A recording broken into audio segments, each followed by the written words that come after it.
All right. Oh, guys, look at me. I still got bags under my. Oh, I got to stop this. I got to shut this phone off. Hold on a second.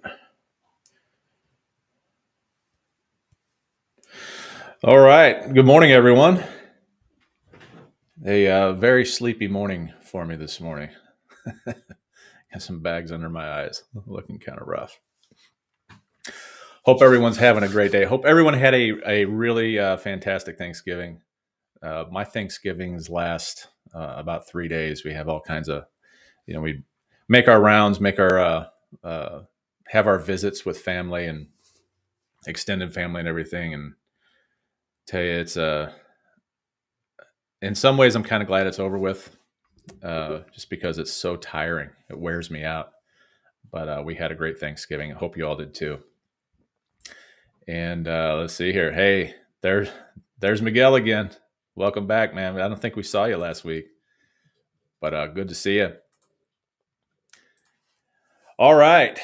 So everybody knows the deal here. It's pretty much an open forum. You guys can feel free to plug anything away that or plug any things you want in the chat there, and I'm just going to get cranking here.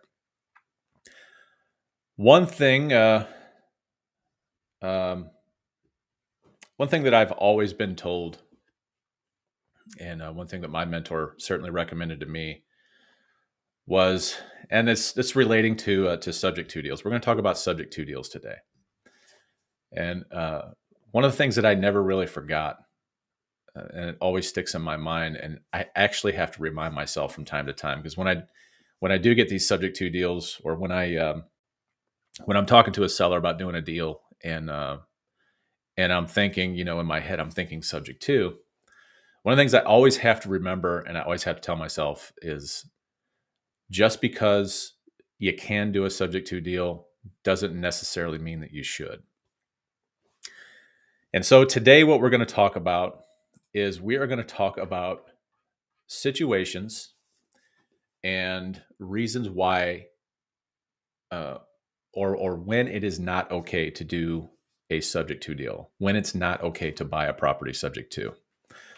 Let me just make sure before we get started here. I want to make sure everyone can hear okay, everyone can see okay.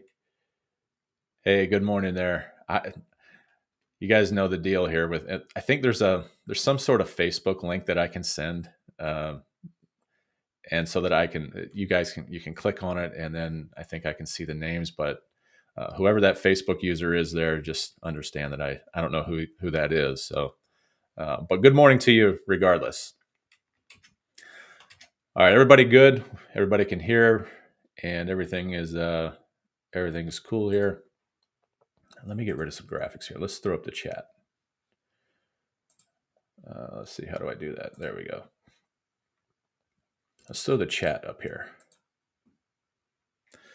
All right, guys, chat's live. If you guys want to throw anything in the chat, ask any questions, maybe you have some comments, whatever you want to do. This is an open forum.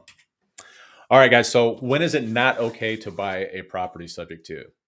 And I've got my little checklist here. I'm gonna run through it. And I'll go back and I'll check the chat from time to time. I'm the only one running this thing, so I'll get to your questions or your comments.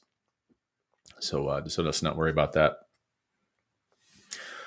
Okay. So first of all, there are a few criteria that when we're evaluating subject to deals. And I'm talking about on the monetary side. I'm not talking, it has nothing really related to do with the property itself. I'm just talking about when we're evaluating our deals for profitability, right? And our main thing is cash flow. If you've never been cash poor, if you've never, I own right now $2 million in real estate. And, I couldn't imagine what it's like. In fact, a couple of those properties are not actually, they're actually just paying for themselves. So we're not actually making money on those particular, we're making money, but the money's going right back into fixing the property. And it happens to be an apartment complex.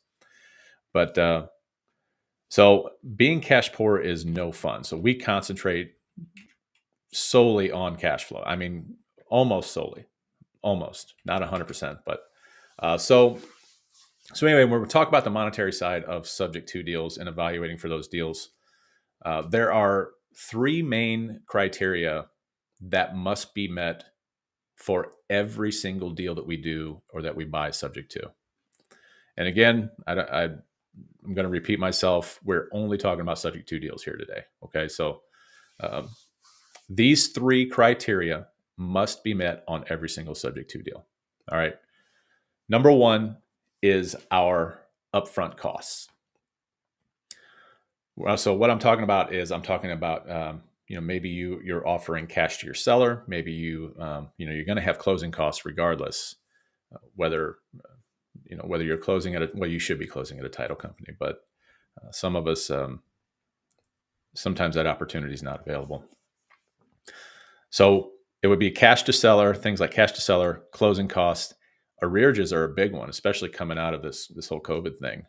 We're seeing a ton of properties that have been that have arrears on them now, and it's any of these costs really that put you into this negative equity. I call it negative equity territory. All right. So one of our criteria is that if no matter what our acquisition costs are, if that puts you into negative equity that you cannot break even with if you can't break even in 12 months time, then it's probably not going to be a very good idea for you to buy that property. All right. So let me just give you an example. Let's say that you're buying a house for $200K, or it's worth $200K, and this is fair market value. So when we buy a house, we like to evaluate it based on fair market value versus after repair value. So you guys know this is ARV, but when you buy, we like to base our numbers off of fair market value. And fair market value for us is simply what will the property sell for today? Meaning, what is it worth right now? What is what's the ARV?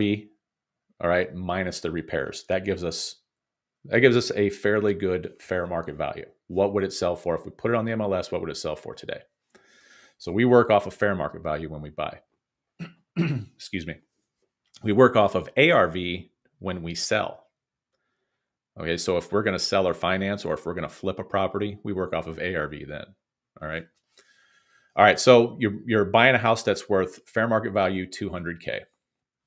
The seller owes $180 on their loan, but they are now in arrears. They've stopped making their payments, or maybe they are coming out of this COVID thing, and now they owe $25K in arrears. All right. Right there, you are negative $5K. You're negative $5K in equity. You've moved into negative equity territory. So the question is, can you earn enough cash flow to break even in 12 months' time? So is your cash, and I'm talking about net cash flow. So in this deal, you would have to make, $600 a month off of this deal net. That's how much you'd have to net. It's not unheard of to do that. I mean, that's totally doable. So if that can be done in 12 months' time, then it might be okay to go ahead and check this box that your upfront costs will cover the deal that you're getting ready to buy. Ideally, in my business, we like to be around no more than 90% loan to value on any of our deals. So if you don't know what that means, that's essentially, if we're buying a house, I'm going to use round numbers here, easy numbers. If you're buying a $100,000 house, well, I'd like the loan that's on it to have a balance of no more than 90K.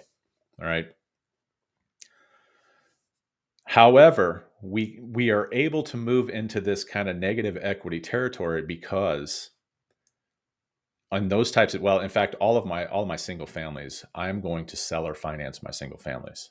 And so what that allows me to do is, if I'm going to finance someone, that allows me to take a down payment. And my down payment, I can use that down payment money that I receive from my buyer to go in and I can either make a direct payment on the loan, the underlying loan, or I can put that in my pocket. Generally, what I do is if I'm already at my 90% LTV, generally what I will do is I will plug away all of my reserves, all the reserves I'm going to need for that property for 3 to 6 months, and on occasion we'll put away money for if we have to foreclose on somebody. All right, so it depends on how we actually convey that title to our buyer. So we can get that 90% LTV from our buyer's down payment. And so that deal would actually support itself. All right, so that's one way that you can do it. You can still buy with no equity or very little equity, except now what you're going to do when you sell or finance to your buyer, your owner occupant buyer, you're going to take a down payment. First you're going to raise that price a little bit because you're going to charge a premium because you're seller financing. All right, then you're going to charge a down payment. And so now that down payment is part of your equation. And so what I would recommend in those cases is make sure that you have a set percentage of down payment that you'll accept on any one of your properties.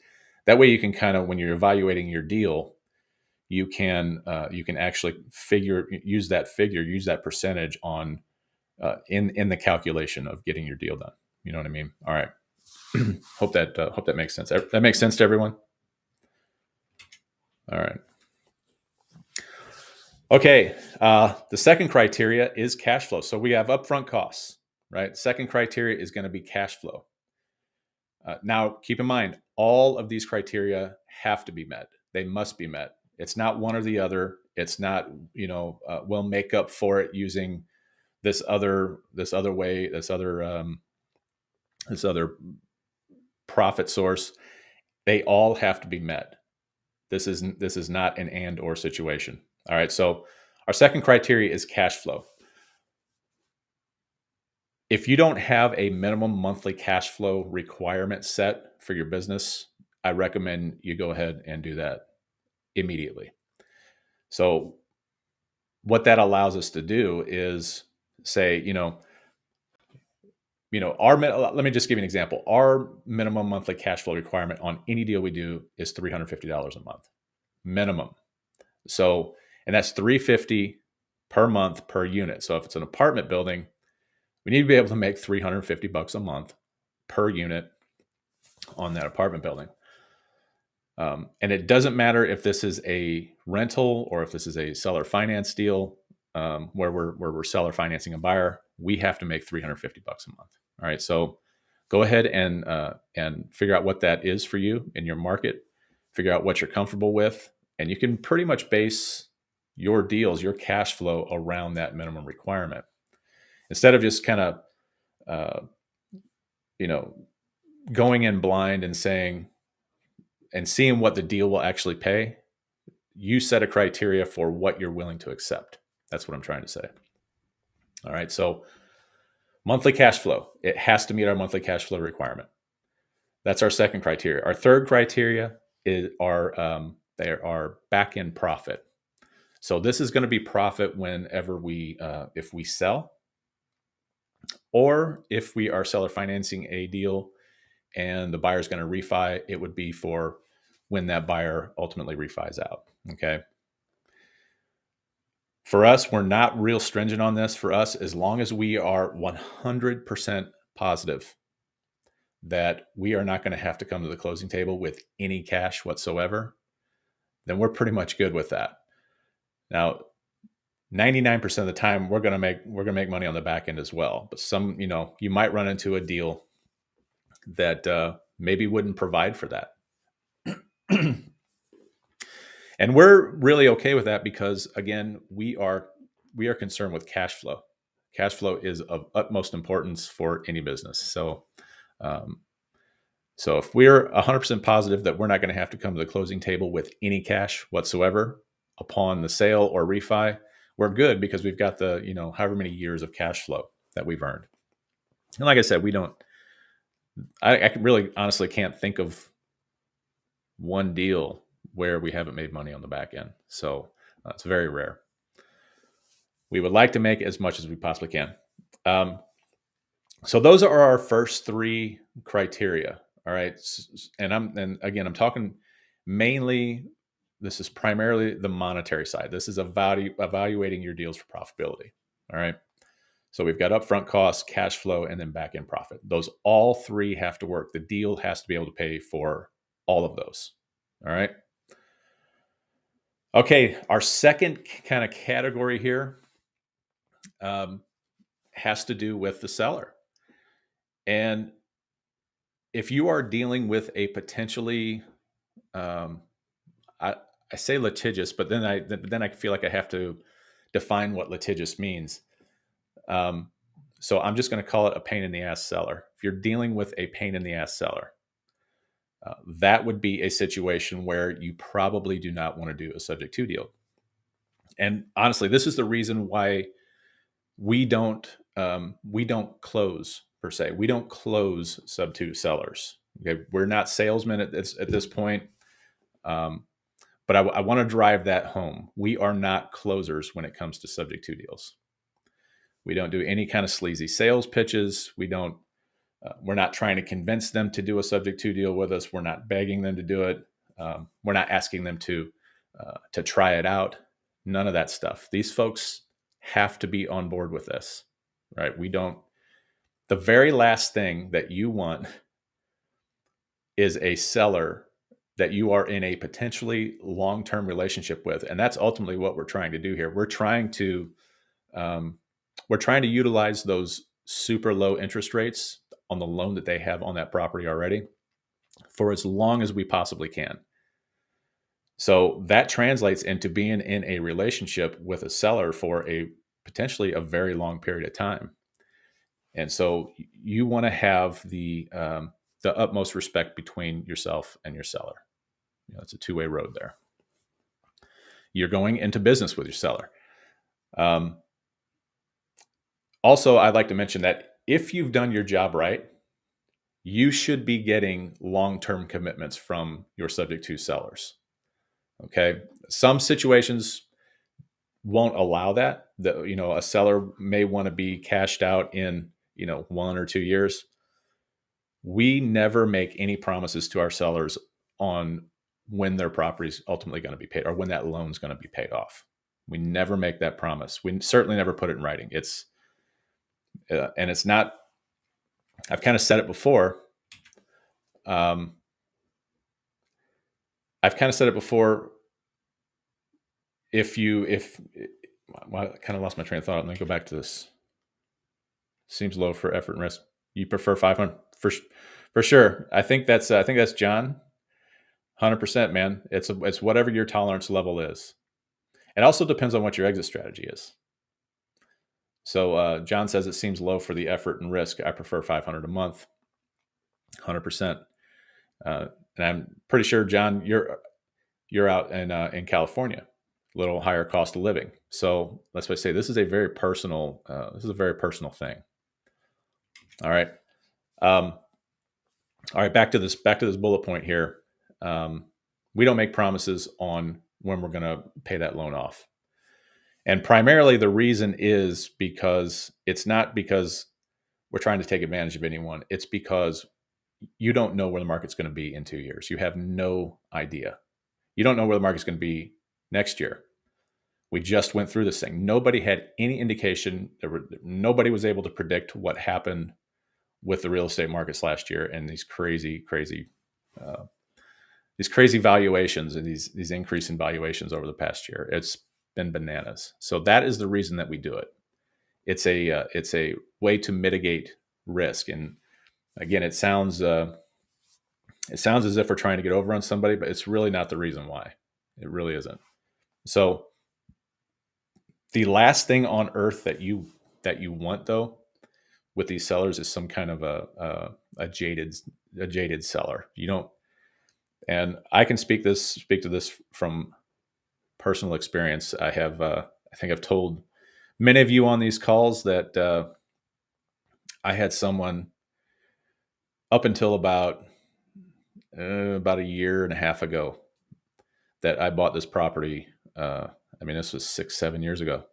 That just for it's she's made my life a living hell for for a lot of years now, and up until about a year and a half ago, that's the last time I heard from her. I may hear from her again. Hear from her again. I don't know, but yeah, it was pretty rough. And quite honestly, she has I made a mistake, and she has every right to be pissed at me.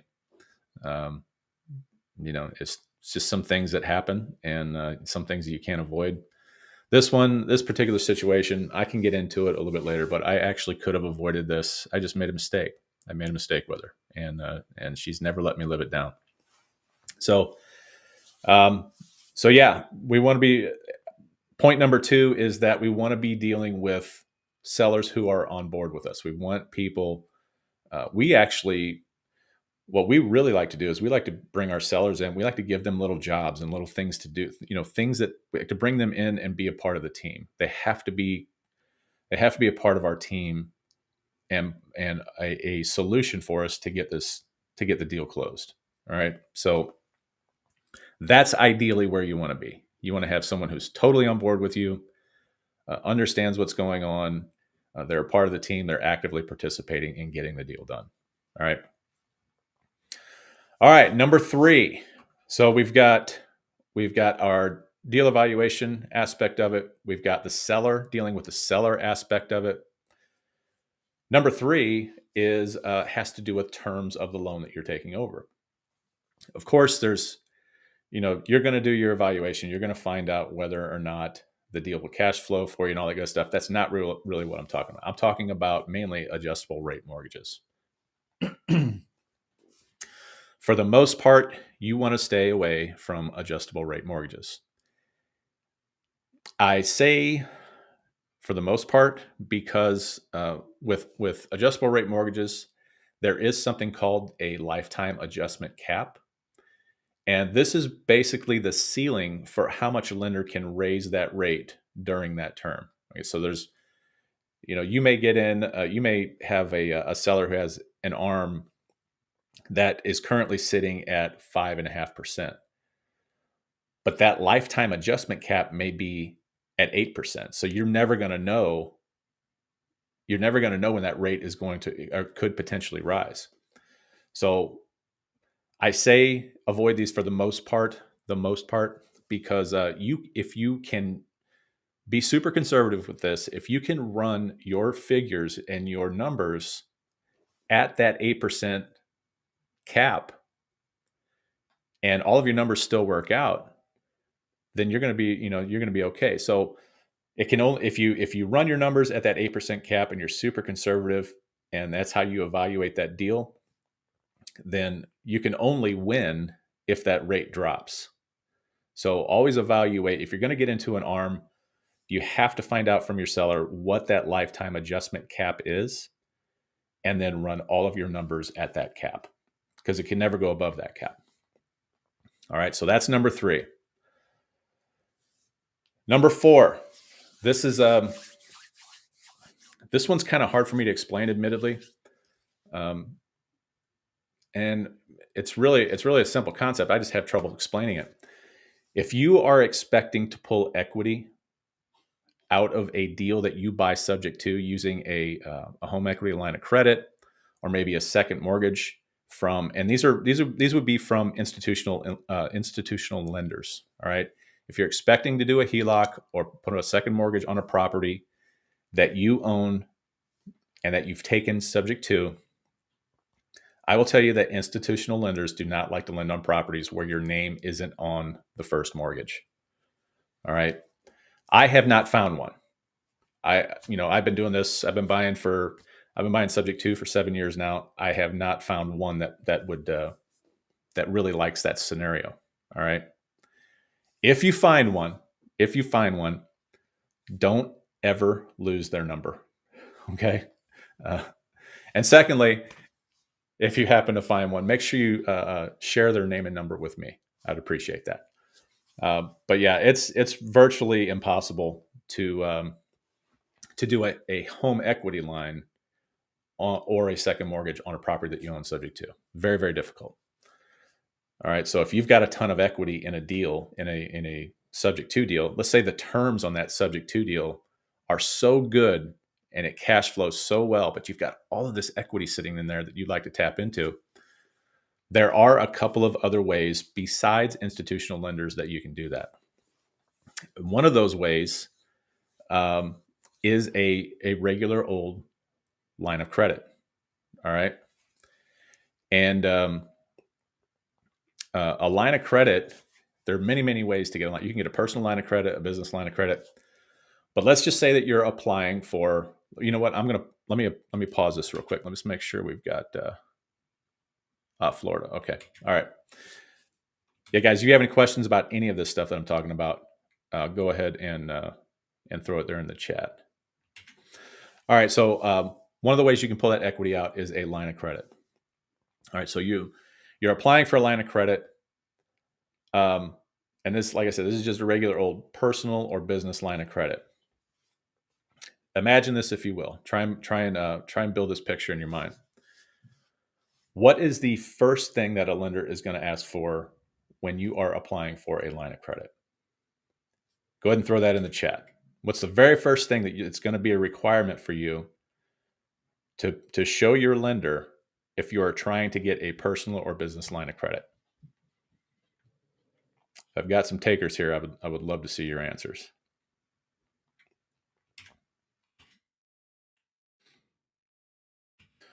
All right.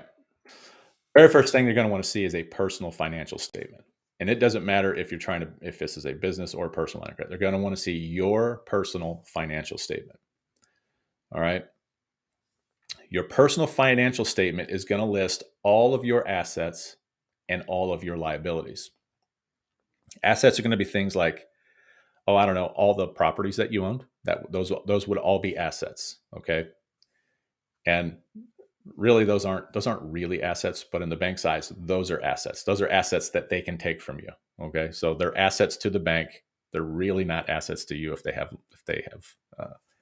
have loans on them. But those will be listed in the assets column. All right, so and this could include all of the houses that you've bought, that you've purchased, subject to. Okay, so in that assets column will be properties that you purchased subject to. You're going to want to list those. Now, in your liabilities column, now you're going to list all of the liabilities, or I'm just going to stick with houses, all of the loans that you owe. Okay, so all of the mortgages that are on those houses are going to be listed in your liabilities column. Okay, so let me ask you this.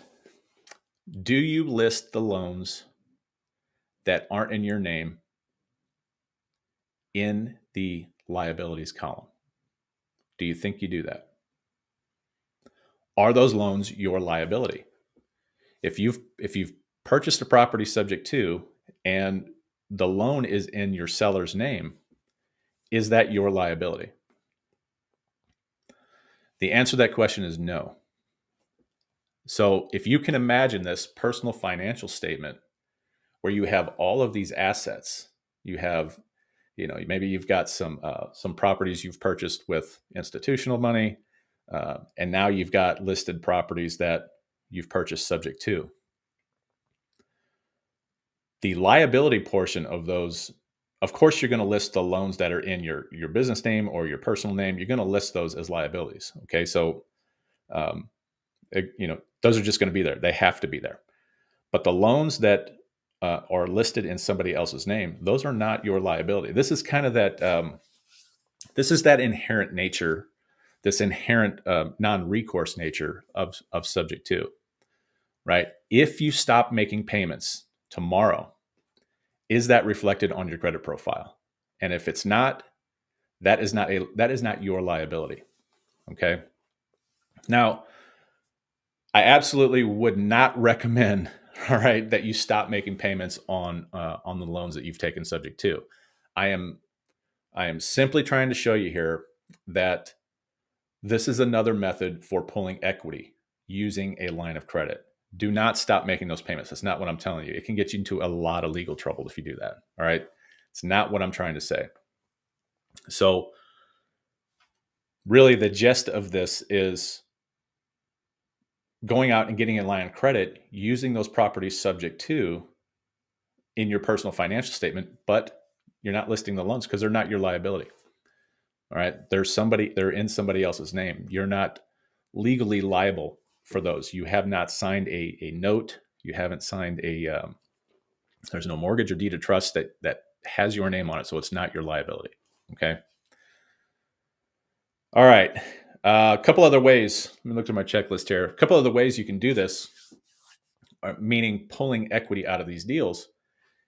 And really, these are ultimately fantastic sources for long-term lending. One, private lenders. And we target self-directed 401ks for this. So if somebody goes out and they have a self-directed 401k or IRA, they can direct those funds into any investment that they well, not any investment that they choose, but there is leniency there with these custodians. So we like to ask people who have self-directed 401ks or IRAs to become private lenders so that we can pull money out of our subject to deals. So we can pull, I say money, we can pull equity out of our subject to deals. So they just lend on the equity in that deal. And, we start making payments to them as well. Another way to do this, and one way that I really, really love, I actually prefer this method, and that is through selling equity to a partner. So equity partners. It's going to be very, very similar to private lending, except that we are giving them an equity position in the deal. So most of the time, it depends on our requirement or our needs on how much of that ownership we actually give to our new equity partner. But we've given as much as a third. We've given as much as 33% of our equity to an equity partner to be able to pull cash out. Okay, so you can get very, very creative with that. Give me just 1 second. Whoops. Excuse me, guys. All right, so what does it mean to have an equity partner? An equity partner, they have ownership in this deal. They have a percentage of the ownership. So that means they have a percentage of the cash flow, and they have a percentage of the net profits upon the sale of the property. So they get to share, they get to realize and share in all of that with you. They're a true partner. One of the promises that we make to our equity partners is that they will never have to put another dime into that deal. So what that means for us is if we lose a tenant or we lose a buyer, that equity partner may not see a check for that month or for the entire time that property is vacant. But we're never going to ask them to put more capital into that deal. That's one of the perks of being one of our equity partners. And I'll tell you, I've never had anyone turn me down for that. And really, really what we have to do is we have to kind of, I don't want to say over borrow, but we have to make sure that what our equity partner is putting into the deal is going to cover us for those periods where we might experience a vacancy or maybe have to do some repairs or something like that. So, but we'll never ask them to put another dime into the deal. And it's been really, really great for us. I mean, it's been probably one of the better ways to pull equity out of these subject to deals. Let me check the chat here. All right. Looks like we've got. Looks like everybody's just kind of have a lot of activity in the chat this time. But hey, I'm okay with it. So, all right. So for those are my main those are the main points that I wanted to hit this morning. So this is all when it's not okay to buy a property subject to. This is when you don't want to buy a property subject to. So let's just do a quick recap on this. Number one, the deal must pay for itself. That means all upfront costs. Remember, we talked about, if you're in negative equity territory and that negative equity if your break even point is beyond 12 months, we just won't do the deal. If it's within 12 months, then we're probably going to be okay with it. All right. Then we talked about monthly cash flow. Figure out what your monthly minimum is. Ours happens to be, I'm in St. Louis. Ours happens to be $350 a month per unit. All right. And then on the back end, we love to make money on the back end, but again, we concentrate mainly on cash flow. So as long as we don't have to come to the closing table with any cash, we're probably going to be okay with it. All right. Point number 2 was to stay away from problem sellers. If your seller is going to mention legal actions while you're negotiating, I would just walk away. I would walk away from that because 9 times out of 10, if that's what they promise, or if that's what they're telling you up front, they may just deliver on that. And nobody in a lawsuit wins except for the attorneys. And I just refuse to do any kind of deals with a litigious seller. Either walk away or offer to buy their house with some other form of financing, whether that's cash or a note and a mortgage, whatever. But just don't do a subject to deal with them. Okay. Point number 2, talking with sellers. Don't be a closer on subject to deals.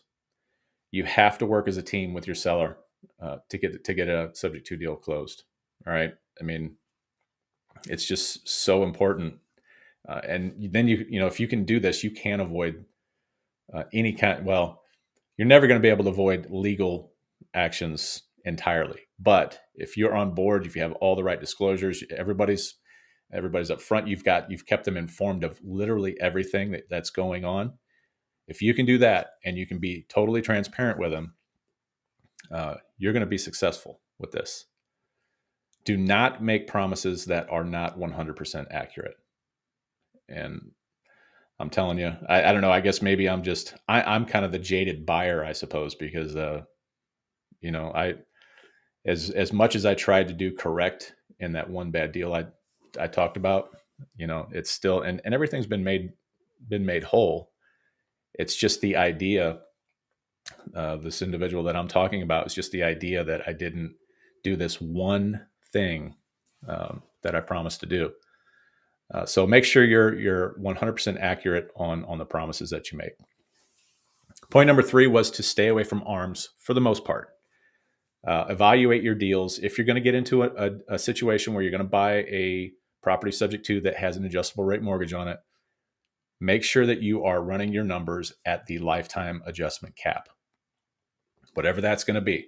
I would not make a promise to buy a property subject to if it has an arm on it, unless you can actually read the terms of their loan. So you will need not just the mortgage statement. You're going to need to see the note. You're going to need to see the terms of that loan. All right. Point number 4 was don't buy into a subject to deal expecting to pull equity out. All right. Unless, of course, you have private lenders who can lend on that equity, or you have people that will lenders that will buy into a partnership, an equity position on that deal, and become a partial owner with you. And again, I'm going to reiterate what my mentor told me a long, long time ago. It's never been lost on me. It's always been at the forefront of my mind when I'm doing a subject to deal. And that is, just because you can do a subject to deal does not always mean that you should. All right. And these reasons that I just gave you are reasons why you should not do a subject to deal. All right. Okay, guys. Wow, this actually went longer. I've been talking for a long time. It doesn't seem like it's. See, when I enjoy what I do, it just doesn't seem like it's work. So it's awesome. Does anybody have any questions? If you have any questions, go ahead and post them in the chat. Happy to answer them. And also, if anybody has any suggestions, I'm always open to suggestions. If anybody has any comments, maybe some things that you do personally in your business, and that could help out anyone else on the chat or on this call, by all means, go ahead and post it. Okay, folks, I think that's going to be it this morning. I didn't actually realize that I talked this long, but I guess time got away from me. So thank you very much for joining me this morning. If you guys out there on Facebook are not subscribed to our YouTube channel, I would really appreciate the help. Head over there. What is it? Subscribe, notification bell. That's what it is. All right, guys. I think that's going to do it for me. I really, really appreciate everyone who jumped on this morning. You guys can find us over there at sub2empire.com. If you have any questions, we have a button there on the website where you can book a call with us. We'd love to chat with you. Otherwise, you guys have a great remainder of your weekend, or if this is your new week, have a great week. I will catch you guys next Sunday. All right. Take care, guys.